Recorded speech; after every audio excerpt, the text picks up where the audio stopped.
Ferrari could quit Formula One after 2020 if the sport's new owners take it in a direction contrary to the Italian sports car maker's interests, Chairman Sergio Marchionne said yesterday.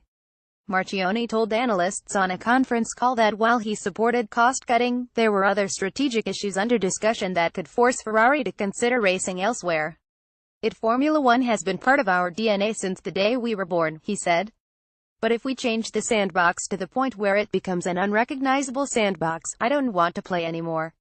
Asked how he would feel about being the chief executive who led Ferrari away from Formula One, Marchionne replied, like $1 million because he'll be working on an alternative strategy to try and replace it.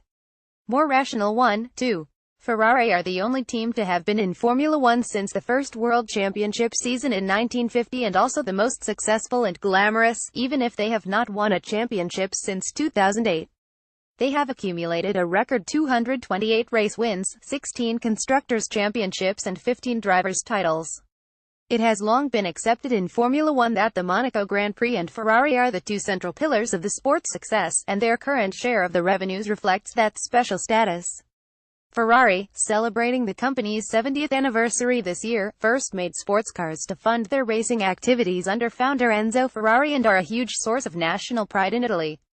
Formula One has been under new ownership since January, however, with US-based Liberty Media taking over the commercial rights and ousting the former Supremo Bernie Ecclestone. Liberty want to level the playing field and rebalance revenues once the current agreement with teams expires at the end of 2020. Proposals for a new, cheaper and simpler engine were presented in Paris on Tuesday, and there is another meeting of the Sports Strategy Group next Tuesday to discuss other changes. Liberty has got a couple of good intentions in all of this, one of which is to reduce the cost of execution for the team, which I think is good, said Marchionne.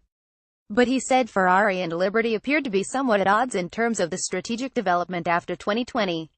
I think you need to be absolutely clear that unless we find a set of circumstances, the results of which are beneficial to the maintenance of the brand in the marketplace and to the strengthening of the unique position for Ferrari, Ferrari will not play, he said. Marchionne said, however, that he would not prejudge anything. We're walking into this meeting next Tuesday with the best of intentions, we'll see where it takes us, he said. I am attending those meetings on strategy because it's important, because it matters a lot to this business, added Marchionne. The financial implications of the wrong choice for the moment going forward are pretty significant to Ferrari.